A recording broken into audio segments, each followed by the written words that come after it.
Swarupa Isha Jagatisha Akhilananda Swarupa Isha Mahesha. So the first question, Sadhguru, is you are probably among the busiest people in this country.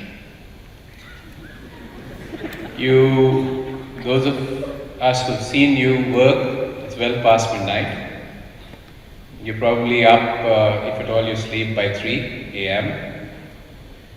And health is all about stamina and fitness and remaining in a peak state of awareness. Would you be happy to share the magic of what you do to stay alert and healthy through such a long time? I don't get to do most of the things I know I should do about myself because of the schedule and the travel. Usually an important part of health is how you eat, and most of the time I'm eating in somebody's home. So I have to eat to their satisfaction, not to my health. You know, this is India. Hospitality means you must eat two people's food, not one. So considering all that, I have… the choice is… gets quite restricted. So what do?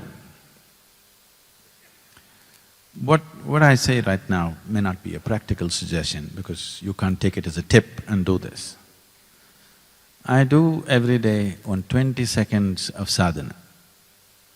That is, I just let my energies run through a overhaul in the morning, and that's all I do. I have no regular exercise regimen, I don't walk every day, nothing. But since I'm 25 years of age to this day, my weight has not varied more than 2 kilograms. I have been 74, 75 since I was 25. It's just that little from my shoulder, it slipped little down. It was all on my shoulder, now kind of going towards the earth. Except for that, which I'm wanting to correct. So this is not a practical suggestion, but there are ways to do your health in ways other than physical ways.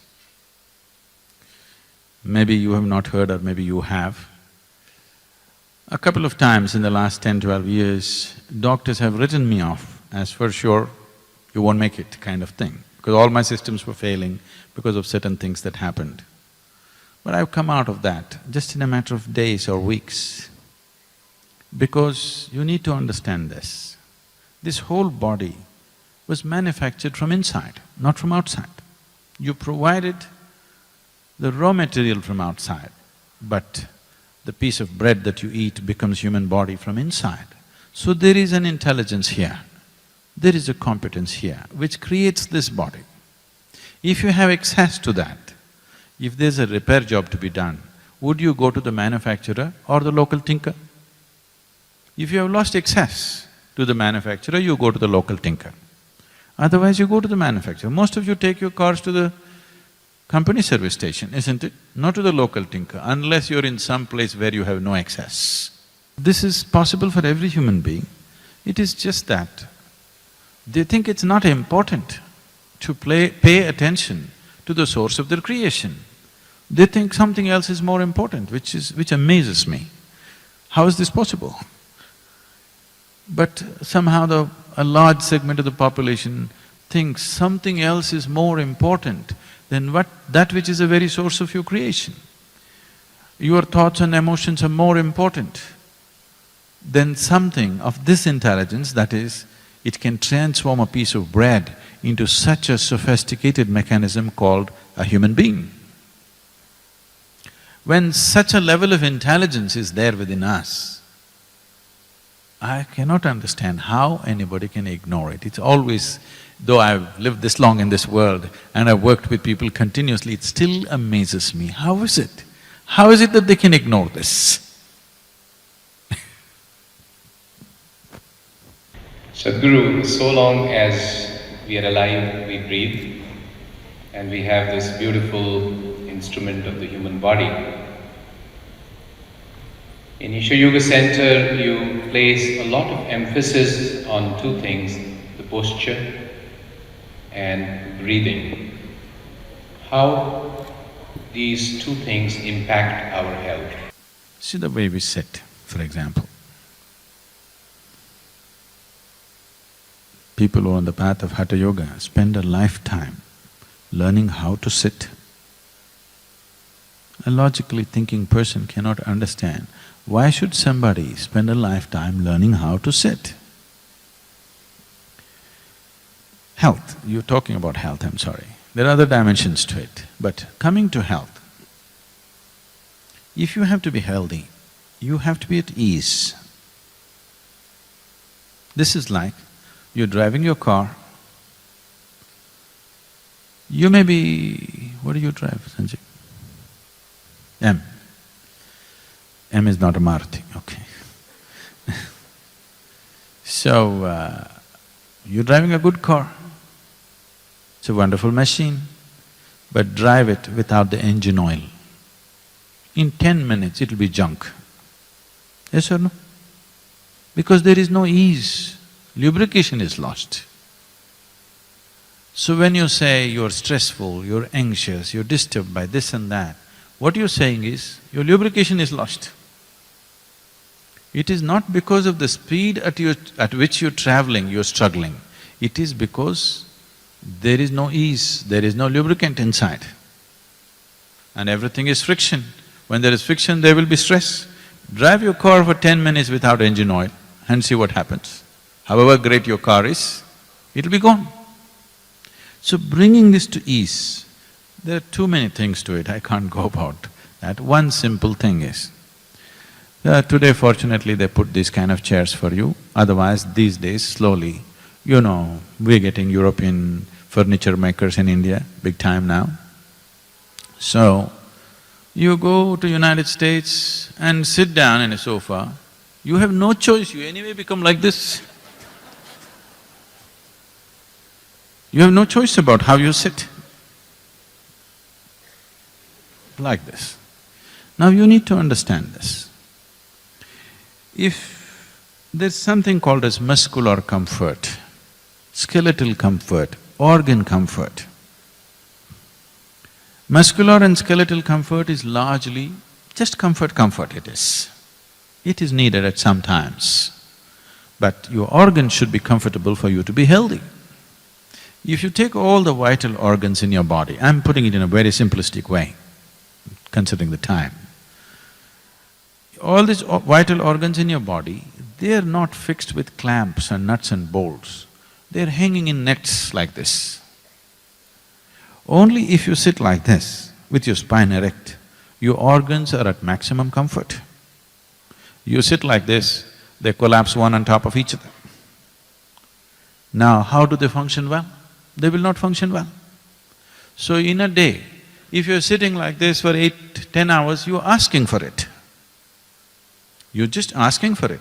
It's like you want to drive your car on two wheels. One day if you flip around to show off, it's okay. Every day if you drive like this, it's not going to last. That's happening to your body all the time.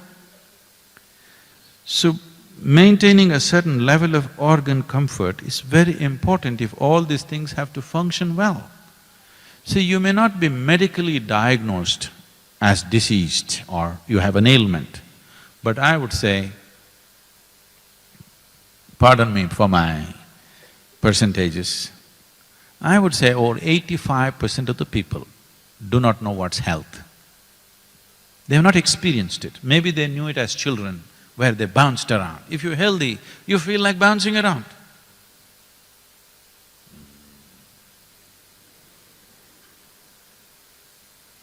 That means you're grave. You know your destination.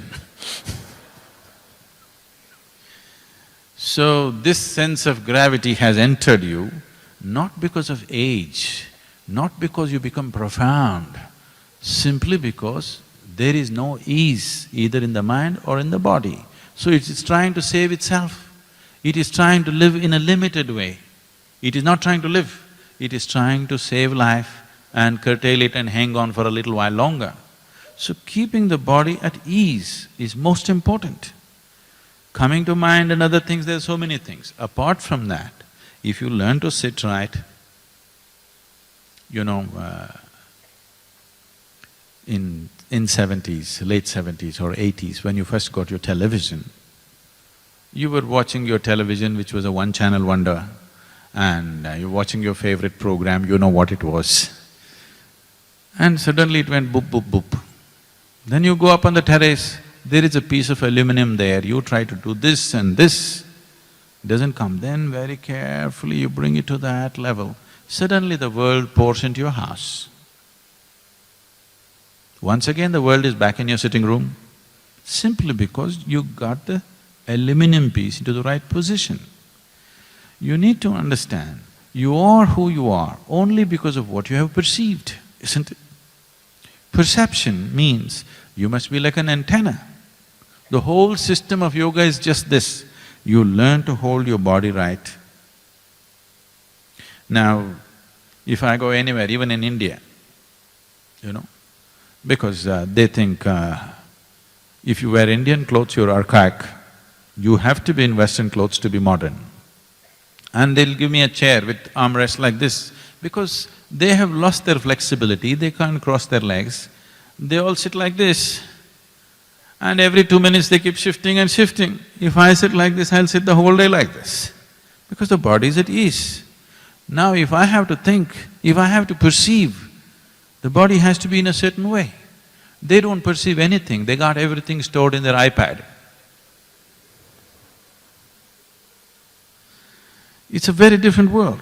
Health is not just physical, there are a whole lot of dimensions to it, isn't it? Unless this human being feels complete in every way, you cannot say he's healthy, isn't it?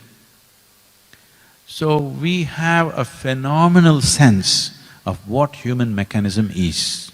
I want you to know this. Being Indians, being in Delhi, which is the capital of India, I want you to know this. This is not my nationalistic fervor, this is a reality. Nowhere else on the planet, no culture at any time in the history of humanity has looked at human mechanism with as much profoundness as we have looked at it here. If you destroy this knowledge, if it is not a living knowledge, it is only with a few people, it is no good. We have to live it. This is the greatest advantage we had. And it is showing in many ways. Though our people, 60% of the population is malnourished in the country right now, their physical bodies, their skeletal system has not grown to full size. Still, in spite of this, I speak across the planet to all kinds of people, highest level of academics, scientists, tribal women, rural people, all kinds. I always find, traveling around the world, I always find the basic general intellect in India is way higher than most places on the planet. But it has no expression. In other places, they have found systems to allow people to find expression to their intelligence. Here we are blocking it in a million different ways. In spite of that, you can't kill it. But if you keep them malnourished for another generation or two, this intellect which came because of thousands of years of breeding carefully, doing the right things with life, we call this samskriti, that means doing the right things with life. Life does not mean party, life means this, that you're doing the right things with this so that this gradually evolves to a higher and higher space. Because of this, so many things happened in this country, so many wonderful things were invented, so much knowledge and knowing happened. But now, that knowledge and that possibility, we are not able to pass it on large scale to our children, which is the greatest tragedy the country is going through right now. Brahmananda Swarupa Isha Jagatisha Akhilananda Swarupa Isha